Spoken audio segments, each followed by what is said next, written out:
మహారాష్ట్రలోని నాగ్పూర్ జిల్లా మల్దక్కా అనే ఒక ప్రాంతంలోని ఒక టెంపుల్‌కి సంబంధించి ఒక అమ్మవారి ఆలయంలోన ఒక హుండీ దొంగతనం జరిగింది.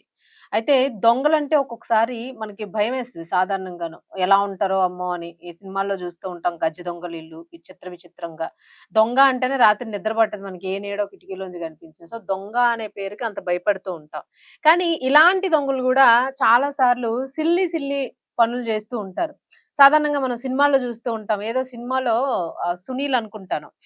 ఫ్రిడ్జ్‌లో దొంగతనం చేస్తూ అక్కడేదో ఫేస్ మాస్క్ ఉంటే ఫేస్ మాస్క్ ఏసుకొని స్కేటింగ్ షూస్ ఉంటే దాని మీద స్కేటింగ్ షూస్ మీదెళ్లి ఫ్రిడ్జ్‌లో ఏవో ఉంటే అవి తీసుకొని తింటూ దొంగతనం చేస్తూ ఉంటాడు. ఆ మాస్క్‌లో చూసి వచ్చిన ఎదర సేమ్ ఆ దొంగే భయపడతాడనమాట. సో, రియాలిటీలో గూడా ఇలాంటి దొంగలు చాలా మందే ఉంటారు. మనం జూస్తూ ఉంటాం. దొంగతనం జేసేసి అక్కడ ఫ్రిడ్జ్‌లో ఉన్నవేవైనా తీసుకొని వెళ్ళిపోవడం. లేదు ఒకవేళ వైన్ బాటిల్స్ అవి కనిపిస్తే మందు పోసుకొని చక్కగా తాగి స్నాక్స్ అవి తిని వెళ్ళడము. సో, ఇలాంటి పనులు జేస్తూ ఉంటారు.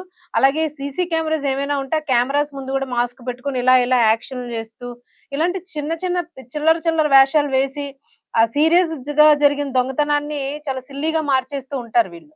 సో, ఇలాంటి చిల్లర దొంగలు ఈ ఆలయంలో గూడా పడ్డారు. ఈ విషయం గూడా సేమ్ అంతే సిల్లీగా ఉంది. అక్కడ దొంగతనం అనే విషయం పక్కన పెట్టేస్తే, వాళ్ళు గూడా ఎంత సీరియస్‌గా ఉన్నా దొంగలు గూడా మనుషులే గదా! వాళ్ళ లోపల ఉన్న ఆ క్రేజీతనం గాని, ఆ సిల్లీతనం గాని పోదు కొన్ని కొన్ని సందర్భాల్లో అది బయటపడుతూ ఉంటది. వీళ్ళు ఏం జేశాడంటే ఇక్కడ 2 ఆలయాల హుండీలని పగలగొట్టారు. శీతల మాత అనే ఆలయం ఒకటిని, శివుడి ఆలయాల్లోని. ఈ 2 ఆలయాల్లో గూడా దొంగలు చొరబడ్డారు. అసలు ఈ విషయాన్ని సీరియస్‌గా జెప్పాలి. కానీ ఇక్కడ ఒక ఫన్నీ ఇన్సిడెంట్ జరిగింది. అందుకే నవ్వొస్తుంది. సో, ఈ దొంగతనానికెళ్ళిన తర్వాత ఆహ్, మనం ఏ పని జేసినా గూడా సాధారణంగా ఇప్పుడు ఇలా స్టూడియోలోకొచ్చామనుకోండి, ఏదైనా షూట్ జరుగుతుందంటే ఇలా ఇలా అనుకుంటాం. లేతే కొంతమంది ఇలా స్టేజ్‌ని మొక్కుకుంటూ ఉంటారు. సో, ఇలా ఏదైనా పని ప్రారంభించినప్పుడు మనకి దేవుడిని మొక్కుకోవడం అలవాటుంటుంది. మరి ఈ దొంగ దేవుడిని మొక్కుకున్నాడో, లేకపోతే దేవుడి హుండీ దొంగిలిస్తున్నాము అమ్మో! అని జెప్పేసి భయపడి పాపభీతితో ఉన్నాడో తెలీదు గానీ, అక్కడ ఇలా ఇలా అనుకుంటూ పక్కనే అమ్మవారి బొమ్మ కనిపిస్తోంది. మేబీ ఇలా తిరిగి చూసాడు. అక్కడ అమ్మవారి బొమ్మ ఉండేసరికి ఒక్కసారే భయపడినట్టున్నాడు. అనవసరంగా వచ్చాను నేను ఈళ్ళతో అని. ఇట్లాగా క్షమించమని కోరుకొని బయటికెళ్ళిపోయాడతను. మేబీ మరి దొంగతనం అయ్యే వరకు పూర్తిగా ఉన్నాడో లేదో సీసీ ఫుటేజ్‌లో మనకర్థం కావడం లేదు గానీ, అక్కడ పోలీసులు మాట్లాడుతూ సీసీ ఫుటేజ్ చూసుకుంటూ వాళ్ళు వింటున్నారనమాట. వింటున్నప్పుడు అందులో ఒక అధికారి ఎవరో ఫుటేజ్ తీస్తున్నాను. మాఫీ మాంగ్ రే అని అంటున్నాడు. అంటే క్షమించమని అమ్మవారిని కోరుకుంటూ ఉన్నాడు అని జెప్పేసి. సో, దొంగతనం చేసేదే వెధవ పని. అది గూడా అమ్మవారి ఆలయంలోని దొంగతనం జేస్తూ, అమ్మవారిని ముందు క్షమించు తల్లి అన్నీ కొట్టేస్తున్నాము. మమ్మల్ని శిక్షించకు. ఏదో మా పొట్టగూటి కోసం మేము జేస్తూ ఉన్నాము. దయతలచు అందరి బిడ్డలతో పాటు మేము నీ బిడ్డలమే అని జెప్పేసి అడిగి మొక్కి మరీ ఈ దొంగతనం జేశారు.